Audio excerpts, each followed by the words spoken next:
And we're back. This is Minding Your Business with the Lancaster Chamber of Commerce. I'm Chris Spiker of Antelope Valley Florist. Next, Mike Bertel, President of AV Wall, and Station Namath, Treasurer of AV Wall. Correct. And Mike, you're also Point Man of Antelope Valley. Yes. What is Point Man? Point Man is it's a veterans outreach, and it's for all branches of the service and all conflicts. So it's we have the therapy sessions, and also pretty much like if you were out in the field and you got a chance to go to the rear, talk with your buddies. This is what it's about, and whatever we talk about stays in the group. Do you have a female personnel also? There are groups they call Home Front, and this is where the wives actually get together and start sessions similar to Point Man. But women are allowed in Point Man. Oh, sure. Yeah, Okay. we do have All women veterans. in our group. Mhm. And when do you meet? We meet once a week, every Tuesday evening from 6:30 to 8 o'clock. And right now we are meeting at the Mental Health America building on Jackman and Sarah Highway. We soon should be at the AV College, so we'll be meeting there. These are all veterans Yes. at all levels of involvement, and Correct. some of them probably go, well, I don't want to go to the meeting. Mhm. Or that, that's fine for those guys. Right, we have a lot of guys that, well, I was the same way. I was fine for 25 years, and I was, didn't have any problems until finally I started anger issues. Things just weren't working right anymore, and I decided, well, I'll look into this Point Man group. And what happened was I was in church, and I knew another guy in church, and he says, I'm going to start this Point Man program. We didn't even know each other were veterans. That's how much veterans talk about to each other. And found out he was a combat veteran, so was I. Went to the meetings, and within about a month or so, I felt a real relief that I could talk to somebody that understood what was on my mind, what we were keeping in for 20-some years. And after that, I went there for maybe 4 or 5 years, and then I left. And finally, things started happening again. I go, well, after a couple of years, I went back, and not too long after that, the leader moved to Arizona, and I took over his position, so I'm host leader for Point Man Ministries now. Yeah. And I can say, as a non-veteran but involved with the group, I have seen such healing go on from the people that do attend the weekly meetings. It's amazing to be able to talk to somebody who understands your lingo, understands where you've been, and doesn't judge you, lets you speak, lets you share your feelings, and when they go consistently, I've definitely seen some good healing going on, and that's what is so impressive to me about Point Man. It's just a very reliable method of talking your issues out and getting it through, and it seems to help a lot. You're there with your equals, and it's a volunteer program. Yep. And it's ongoing. Right, it really is, when you learn that you're going to have to live with post-traumatic stress and the problems you went through in combat, then you've got to start talking about it, and you've got to let it out. One of the things that helped me a lot was going to talk to school kids, and this is something that I never got up and talk in front of anybody. I hated it. Finally, I got invited to go talk to school kids. They would ask questions. I was nervous. And the next year got easier and easier. Finally, one student says, really thank you, Mr. Bertel, for coming to talk to our class. And I go, you don't realize that when we come to talk to you, that's a healing for us also. So it's terrific. Yeah. You really got to start getting it out. Yeah. It's not all about just watching movies. Right. I've never seen any. I've never seen any movies about Vietnam. I'll watch World War II and so forth like that, but not Vietnam. But conversations with real people, it's Oh, yeah. healing on both That's where sides. it's at, yeah. Definitely. Because you will find out that you just can't communicate. I could talk to someone who's never been in a service, and they just don't understand. They'll sit there, I've seen the movies and everything, but they don't get the picture. and there's a brotherhood. Went to the wall in Washington, D.C. I was walking in front of it, and I saw a guy with the same 101st Airborne patch. Didn't know each other. Walked right up, gave each other a big hug, said, "Welcome home, brother." Walked away, and you could almost write a story what happened just in a few seconds, Mhm.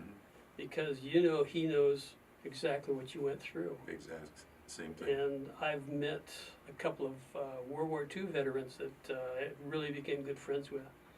Terrific guys. Both of them were in the 101st Airborne.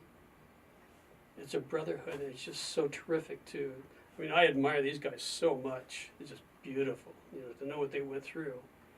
And Iraqi vets admire us, and Goes on down the line, yeah. But yeah, it's like I say, a brotherhood that's just hard to explain, and it's one of the things that really keeps you going. You mentioned the wall. The Antelope Valley has a wall. Yes. How long has the wall been? It's a 1/3, 1/2 scale. 1/2 scale Right. from the wall in Washington, D.C. on the mall there. Mm-hmm. And how long have we had the wall? It was dedicated in 2009. And how did that wall come about? It was a concept from the Palmdale Playhouse. They had a play going on called A Piece of My Heart, which is about 6 women who wanted to join the armed forces and do their thing for the country, not knowing that once they got into a nurse's situation and started having casualties come in, it was just traumatic. So they went through post-traumatic stress. Then it talked about the rest of their lives, what they went through when they came back home. And things were so much different, because when you're over there, you got to do something immediately. You can't think about it. It's got to be done to save lives. You get back here, you have to ask the doctor if you can give someone an aspirin. So this is the difference. And these girls really went through some traumatic stuff. But the play was on. Someone thought, well, it'd be great to have a wall at the same time we have the play going. But 1, it was very expensive, and 2, 1 to 2 years wait wasn't working. And one of the guys on the board says, well, why don't we build our own wall? And A recreation of the Vietnam Wall. correct, Yeah. yeah. And without any idea how, what, where, what the cost was, and it just started like watering a plant. It just started growing and growing and growing. And it finally came down to where they got some donations. I don't know what it was, maybe $5,000 or so, and things weren't moving. And they thought, well, what do we do from here? Should we give the money to maybe the veterans home? Should we give it back to the public? Do something? So they went around and asked each person on the panel, what do we do? They said, well, I'm tired. I don't really want to go through with this, And kind of went around and finally got around to me, which was the last person. And I go, well, you've put a lot of time and effort into this already, and it would mean a lot to the veterans, and you've already saved up, a lot of money. And I had some heads turned and looked over and go, did you hear what he said? So to this day, I hear that kickback, and if I would have had any idea it was going to lead into this, I don't know if I would have went through with it. But it's now just blossoming into this gorgeous organization. I mean, we just got back from Miramar Air Show, and we told them, You took the wall? we took the wall to the Miramar. They Wow. called us up, and they said, we want to have your wall down here. I mean, it was only 2.5 months out. I said, well, it takes 6 months of preparation, and it costs X amount of dollars. They go, no. We want your wall down here. So, well, we'll come down. It's like, no, we've already talked to the Department of Defense. They told us that we were going to get a wall. You got to talk to the people in the Antelope Valley. Wow. Yeah. So we ended up losing the fight and going to Miramar. And it was beautiful. Those people just bent over backwards for us. And it was one of the best events we've ever had. Yeah, we are one of 5 traveling walls in the United States. We are the only one that is a complete grassroots wall, and we are the only West Coast-based wall. So that is a blessing. And the neatest thing about it is it completely born, raised, designed in the Antelope Valley, and that's why the nickname of it is the AV Wall. Signs and Designs built it for us, they maintain it. Every year there are new names added to the wall and there are status changes based on the Department of Defense. So ours is identical to the wall in DC, just at half scale. It's engraved, so you can do name rubbings on it. If a name is located on panel 47 West, line 37 It's in there. DC, it's on our wall in that same place. And it's, when the wall is up, it's sacred. It is. When we Yeah. put it up, it's in a memorial atmosphere, which is why the air show was such a different world for us, because air shows are not quiet. It was kind of crazy. But when we will be at Marie Kerr Park this November 8th to the 13th, and there it is a memorial setting. 8th and to the 13th. yes, we start 5 p.m. on November 8th, and we will be open 24 hours a day until 8 a.m. on November 13th.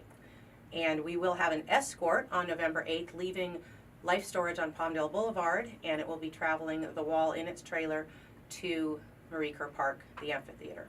So that's kind of a fun thing for the community to get involved in. And we are based, everybody is a volunteer in our organization and at the wall. So if anybody's interested in volunteering for the wall, they can go on our website, www.avwall.org, and get some more information. Well, you know, we're shooting a video, so this will be up forever. Contact information. Are you going to have the fellow play taps? Yes, taps will be played every night at 10 o'clock, and we will have a Veterans Day ceremony on Veterans Day at 11 a.m. and a candlelight ceremony Veterans Day at 9 p.m. It is something to experience every time, Yes. every yeah. year. It really is. We thank you both, Mike Bertel and Station Namath, point man of the Antelope Valley and the AV Wall. Thanks for being on the show. Thank you Chris. very much, Chris, and happy birthday. Thank you.